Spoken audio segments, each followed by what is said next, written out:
Selamat sore menjelang malam, kekasih-kekasih Kristus. Bersyukur kepada Tuhan karena kita boleh diperjumpakan lagi dalam persekutuan dengan Tuhan Sang Pemilik hidup ini. Hari ini kita akan bersama-sama masuk dalam persekutuan dengan Tuhan lewat ibadah rumah tangga Gereja Toraja Mamasa Jemaat Moria. Dan sebagai keluarga penghimpun saat ini, Senin 1 Juni 2020 adalah keluarga penghimpun keluarga Yes Tangkeda Yeni Tangkeda. Karena itu kita akan sama-sama mensyukuri segala pemeliharaan Tuhan dalam kehidupan ini bersama dengan keluarga penghimpun. Mari mempersiapkan hati dan pikiran kita untuk menyembah Dia. Bersama kita akan menyembah memuliakan Tuhan. Dan saya undang kita semua berdiri. Kita menyatakan terima kasih Tuhan untuk kasih setiamu.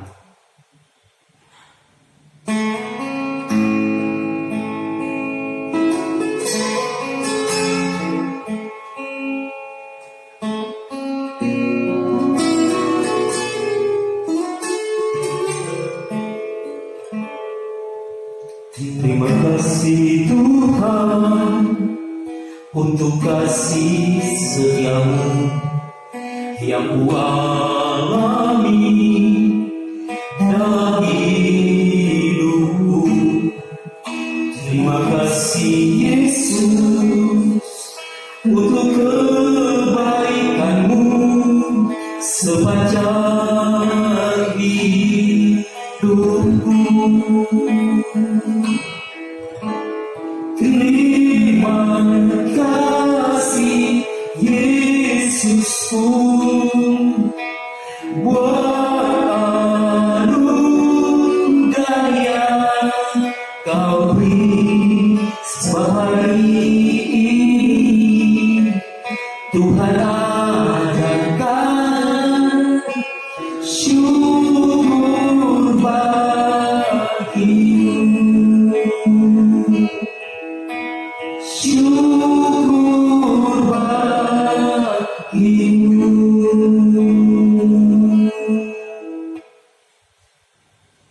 Pertolongan kepada kita dalam ibadah rumah tangga yang menghimpunkan kita keluarga Yes Tangke ini kan kita adalah jadi dari pihak Allah, Sang Pemilik hidup ini.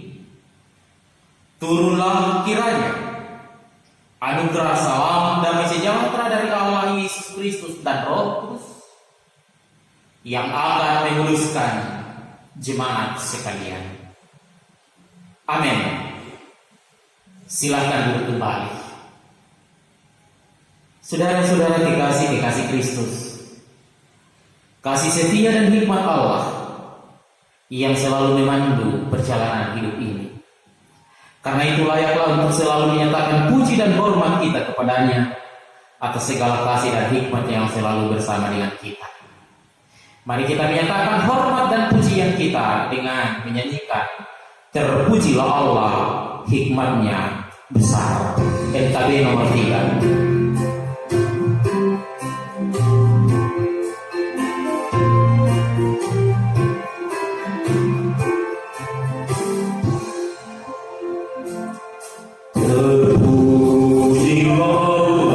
Hikmatnya besar, begitu kasihnya untuk dunia jemaat, sehingga diberilah putranya kudus mengangkat manusia serta menebus. Pujilah, pujilah, kuatlah dunia, bergema,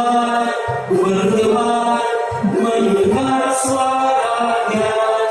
Dapatkanlah Allah demi putranya, beri puji padanya sebab hikmatnya. Jemaat dikasih Kristus, Kita akan bersama-sama membaca dan merenungkan firman Tuhan dalam persekutuan kita saat ini. Karena itu mari kita berdoa terlebih dahulu. Mari berdoa. Kasih setiamu ya Tuhan, yang memungkinkan kami kembali boleh ada dalam persekutuan hari ini. Dalam ibadah rumah tangga, yang menghimpunkan kami terikat di dalam Kristus Yesus lewat ibadah ini adalah keluarga Yesus dan Yesus. Terima kasih Tuhan. Dan lewat persekutuan ini kami akan membaca, merenungkan firman-Mu.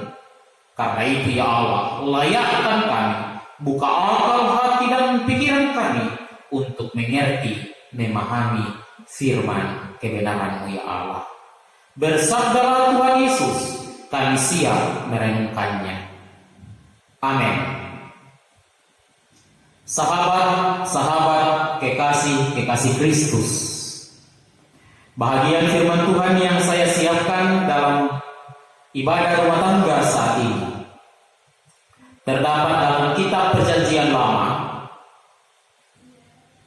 masih dalam suasana minggu-minggu Pentakosta atau hari raya pencurahan atau keturunan Roh Kudus. Saya mengambil bagian Alkitab dari kitab Yesaya pasal 44 ayat 1 sampai 4. Yesaya pasal 44 ayat 1 sampai 4 berbunyi sebagai berikut. Tetapi sekarang dengarlah hai Yakub hambaku, dan hai Israel yang telah kupilih. Beginilah firman Tuhan yang menjadikan engkau, yang membentuk engkau sejak dari kandungan, dan yang menolong engkau. Janganlah takut hai hambaku Yakub, dan hai Yeshurun yang telah kupilih.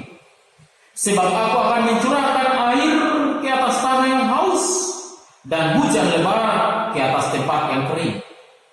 Aku akan mencurahkan rohku ke atas keturunanmu, dan berkatku ke atas anak cucumu. Mereka akan tumbuh seperti rumput di tengah-tengah air, seperti pohon-pohon gandarusa di tepi sungai. Terpujilah Yesus, firman yang hidup. Amin. Saudara-saudara yang dikasihi Kristus Yesus, bahagian firman Tuhan yang saya siapkan pada malam hari ini di tengah-tengah persekutuan kita, kebaktian rumah tangga pada saat ini yang telah menghimpunkan kita keluarga Yesus dan Kedatu, dari kitab Yesaya pasal 44 ayat 1 sampai 4. Tentunya kita akan mengenai ketika hari ini kita masih ada dalam minggu-minggu pemaknaan Pentakosta, hari keturunan Roh Kudus.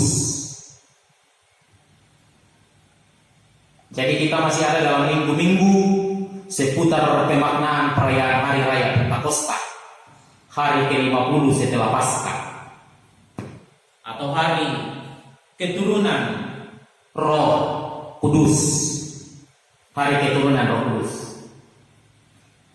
Pertanyaan mengawali khotbah ini bagi kita saudara-saudara, karena ini kita masih ada dalam minggu-minggu perayaan Pentakosta.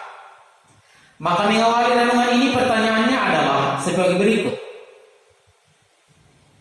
Apa tandanya manusia telah dicurahi atau dipenuhi oleh Roh Kudus? Apa tandanya manusia telah dicurahi atau dipenuhi oleh Roh Kudus? Atau mau lihat lebih konkret lagi pertanyaannya? Yang lebih konkret pertanyaannya adalah, apakah saudara atau saudari termasuk orang yang dicurahi atau dipenuhi Roh Kudus? Ini lebih konkret lagi. Kalau ya, tandanya bagaimana? Ciri-cirinya bagaimana? Orang dipenuhi, dicurahi Roh Kudus. Saudara-saudara yang dikasihi oleh Tuhan Yesus Kristus, mungkin kita pernah mendengar sebagian saudara-saudara kita, umat Kristiani sebagian, atau sebagian gereja berpendapat bahwa tandanya orang dipenuhi Roh Kudus atau sudah dicurahi Roh Kudus adalah sudah mendapatkan baptisan roh yang memampukan dia boleh bisa berbahasa roh. Ada orang, ada kelompok gereja tertentu. Jadi orang yang tidak berbahasa roh, yang belum baptis roh, katanya belum mendapat kuasa roh. Sebagian orang, sebagian gereja berpendapat tandanya orang dipenuhi Roh Kudus adalah ia mampu bernubuat, ia mampu menyembuhkan, kalau perlu mengusir kuasa-kuasa jahat, roh-roh setan, atau kemampuan-kemampuan yang supranatural. Misalnya supranatural sudah pernah melihat surga, atau sudah pernah naik turun surga. Yesus sendiri baru naik ke surga, belum turun-turun sampai sekarang. Ada orang seperti itu sudah katanya sudah naik turun surga. Ya kita tidak tahu. Alkitab juga sebenarnya menggambarkan bahwa masing-masing orang diberi dikaruniai karunia-karunia tertentu, dianugerahi karunia-karunia tertentu. Kita tidak bisa mengklaim mereka, tetapi di sisi lain kita juga tidak bisa mengklaim diri bahwa hanya yang spektakuler, yang bisa berbahasa roh, supranatural lainnya yang dikaruniai Roh Kudus atau dipenuhi Roh Kudus. Kita tidak boleh katakan sesempit itu, karena semua orang bisa saja dipenuhi Roh Kudus. Kalau kita baca kitab Yoel, saudara-saudara, dalam pasal 2, di situ saya sangat jelas, semua orang mendapatkan pimpinan dan penyertaan Roh Kudus. Mau anak-anak, mau orang tua, mau laki, perempuan, mau tua, mau hamba. Dalam Yoel pasal 2 ayat 28. Yang percaya kepadanya. Nah karena itu, karunia roh atau tanda-tanda orang dipenuhi Roh Kudus, dicurahi Roh Kudus adalah bukan hanya seperti yang spektakuler yang kita katakan tadi, tetapi bisa kita lihat tandanya adalah orang dipenuhi Roh Kudus adalah ketika seseorang ada dalam duka cita yang amat hebat, katakanlah anggota keluarganya meninggal, apalagi di masa-masa COVID ini, biasanya meninggal langsung dikuburkan, ya tidak sesuai dengan kebiasaan kita. Ketika orang itu bisa tegar, ketika orang itu masih bisa kuat dan tegar menghadapi duka yang amat berat, itu berarti dia dibimbing oleh Roh Kudus. Ketika dia tidak bunuh diri, kan banyak orang yang pada akhirnya stres menghadapi duka yang amat berat. Tetapi ketika orang masih tetap mampu mengontrol pikirannya, perasaannya, itu berarti dia dipimpin oleh Roh Kudus. Tandanya yang lain, kalau orang dicemooh oleh orang lain dan orang yang dicemooh tersebut tetap sabar, itu tandanya dia juga dipimpin oleh Roh Kudus. Roh Kudus memampukan dia tetap sabar, tetap tegar walaupun orang lain mencemooh dia. Ketika ada banyak cobaan, ketika ada banyak tantangan dan pergumulan hidup, imannya tetap kuat, imannya tetap kokoh di dalam Tuhan Yesus. Itu berarti dia dibimbing oleh Roh Kudus, dikuatkan oleh Roh Kudus. Karena tidak ada orang yang mampu dengan kekuatannya sendiri kuat menghadapi percobaan pergumulan tanpa dibimbing oleh Roh Kudus. Ketika orang tetap tegar, sabar, itu karena Roh Kudus. Ketika orang bisa tersenyum di tengah-tengah kemelut hidup, itu karena Roh Kudus. Kalau kemampuan diri sendiri, itu tidak mampu. Jadi sekali lagi, Bapak,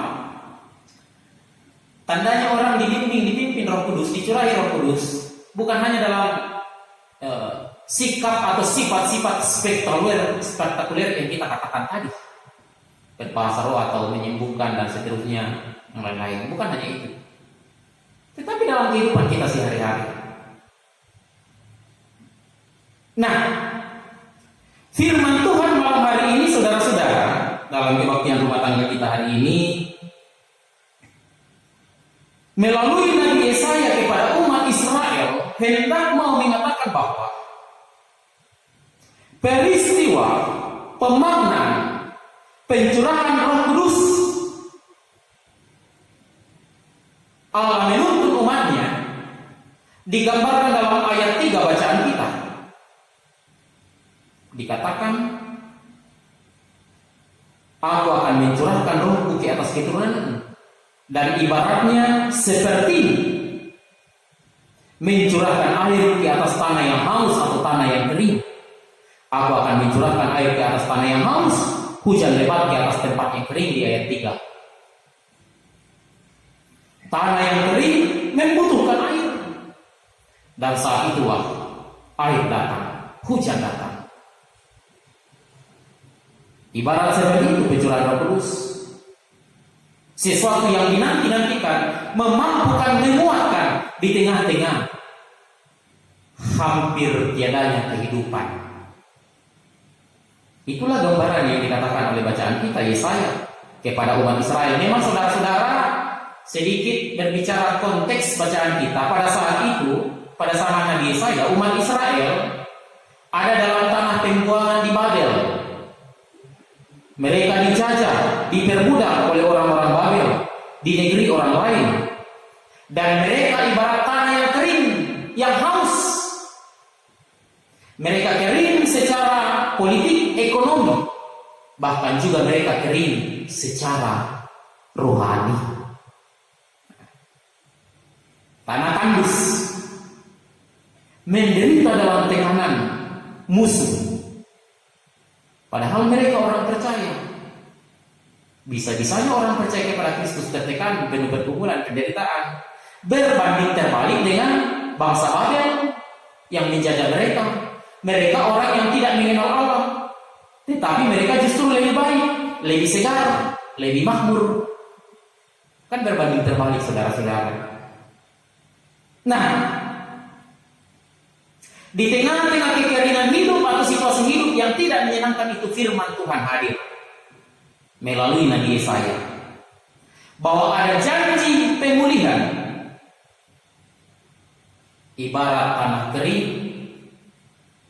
yang semua tumbuhan sudah mati, tidak ada lagi tanda kehidupan, tiba-tiba air hujan datang membuat ia bisa basah, air kemudian ada, dan tumbuhan kemudian bisa hidup.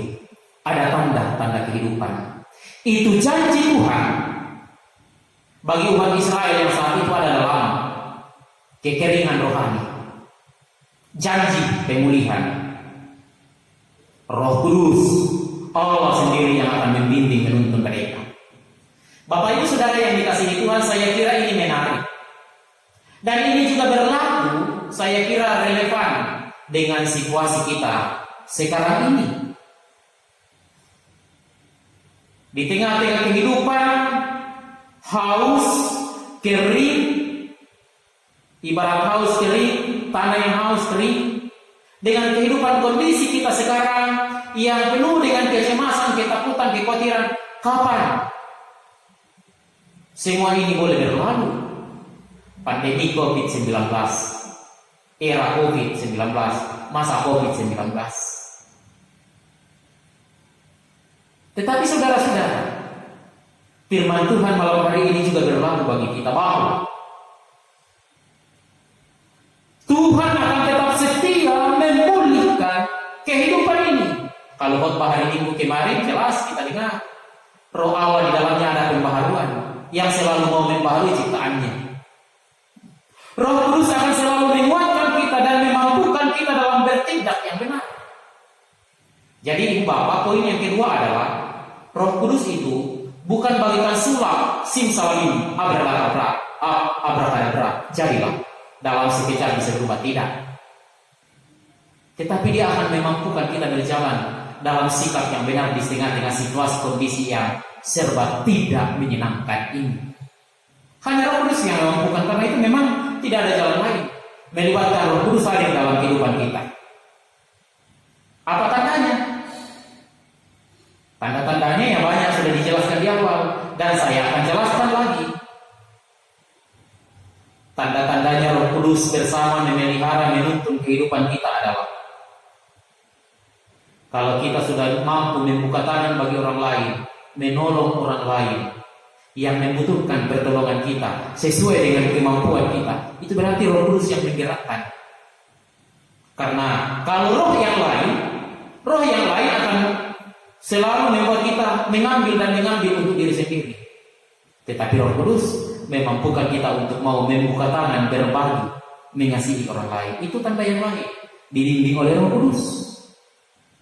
Sekali lagi, bukan hanya spektakuler yang saya katakan tadi. Kalau kita bisa memaafkan di tengah-tengah orang yang mungkin melukai hati kita, itu berarti Roh Kudus ada dalam diri kita. Tetapi kalau kita tidak bisa memaafkan, kita mendendam, itu berarti ingat, bukan lagi Roh Kudus, tapi Roh Kudus, Roh Kuda. Kalau kita bisa menghargai orang lain, itu berarti Roh Kudus memimpin kita. Tetapi kalau kita menginjak-injak orang lain, itu berarti Roh Kudus tidak tinggal bersama dengan kita.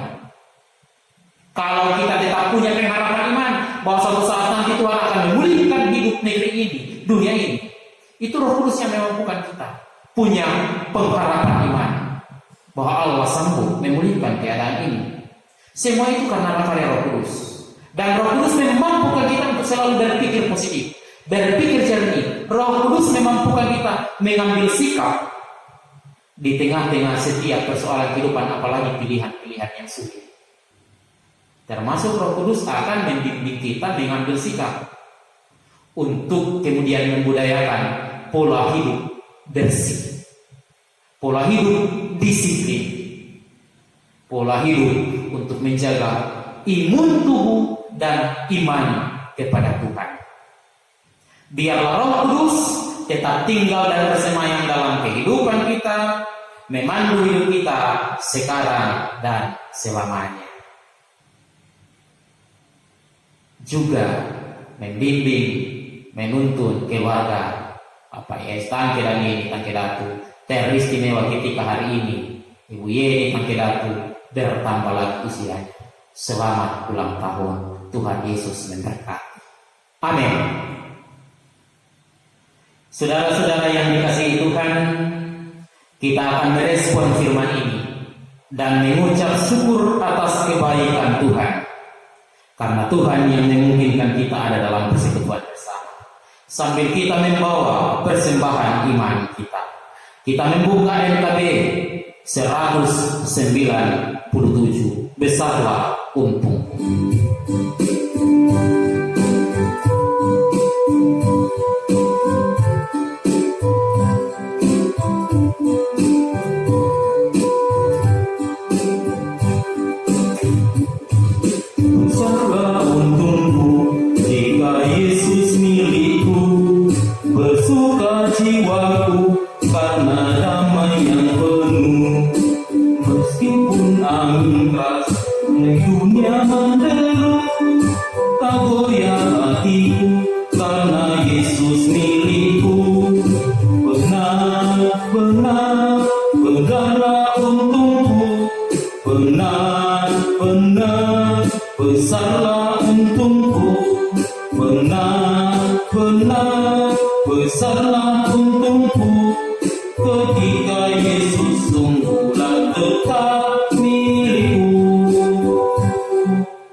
Saudara yang dikasihi Tuhan, kita akan satu dalam doa syafaat. Dan dalam doa syafaat ini ada beberapa pokok-pokok doa khusus yang kita akan bawa di hadapan Tuhan.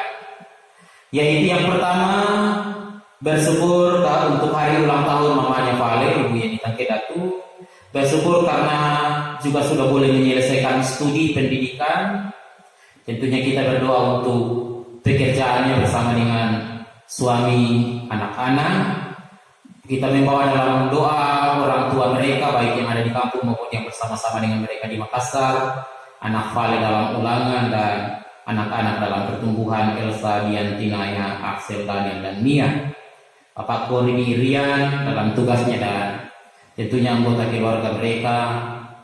Keberadaan hidup Mama Nona dan semua rumpun keluarga. Mari saudara-saudara, kita satukan hati dan pikiran kita satu dalam doa syafaat. Kita berdoa. Terima kasih Tuhan Yesus karena kami boleh beribadah hari ini. Berkati kami Roh Kudus menuntun memelihara setiap langkah hidup kami. Kami berdoa hari ini buat keluarga kami. Yes, ini tangke lagi yang menjadi keluarga pun dalam ibadah rumah tangga hari ini. Berkati, sehingga ketika mereka membuka pintu hati, pintu rumahnya, maka Tuhan selalu hadir memberkati hidup dan kehidupan mereka di rumah mereka masing-masing. Bersama dengan keluarga ini kami bersyukur Bapa, karena Tuhan menambahkan lagi usianya genap hari ini, Senin 1 Juli 2020. Biarlah semakin berhikmat seiring dengan pertambahan usianya.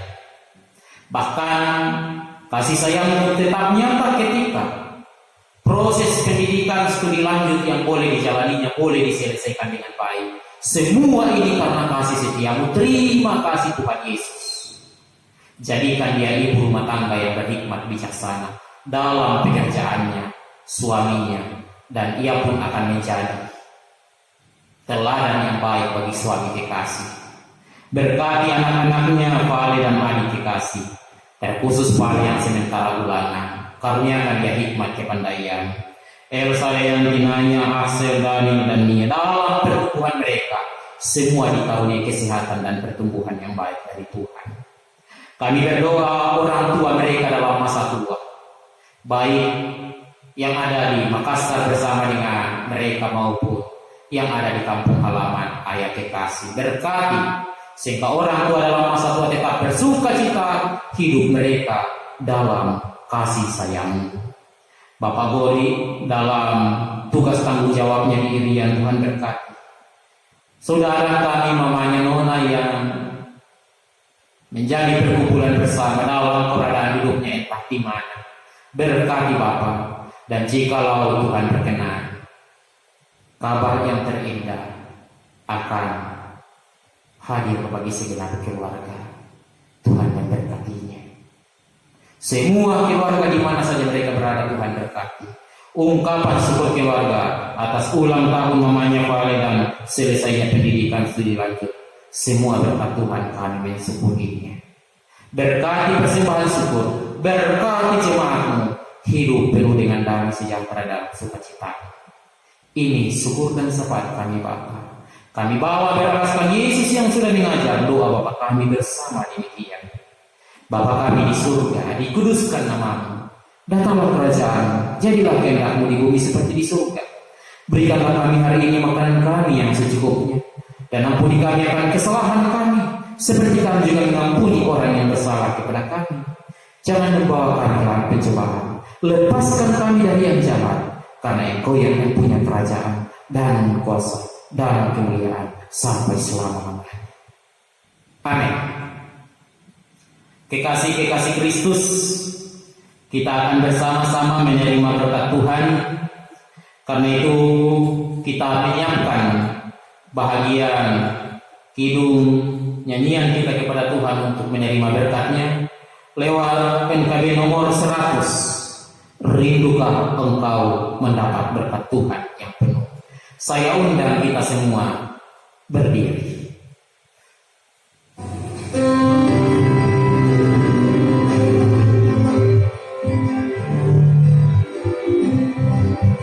Rindukah engkau mendapat berkat Tuhan yang penuh di seluruh hidupmu?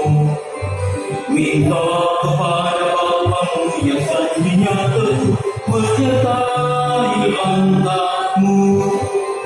Roh Kudus terus melukai hati, karena Tuhan berpesan bahwa bujanamu. Roh Kudus terus melukai hati, pun dengan kuasanya. Jemaat Tuhan, jalanilah hidupmu dengan penuh sukacita dalam bimbingan Roh Kudus, dan terimalah berkat Tuhan. Biarlah damai sejahtera Allah di dalam Kristus dan Roh Kudus menyempurnakan syukur dan sukacita keluarga.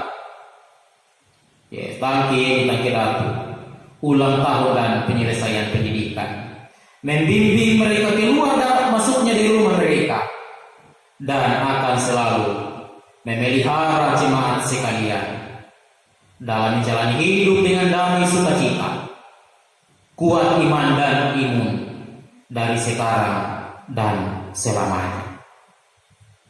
Amin. Kekasih-kekasih Kristus, demikian ibadah rumah tangga kita hari ini, dan tentunya ibadah-ibadah selanjutnya akan tetap berjalan. Hari Sabtu ibadah kategorial keluarga penghimpun adalah keluarga Ibu Ustina Duma. Selamat malam, Tuhan Yesus memberkati.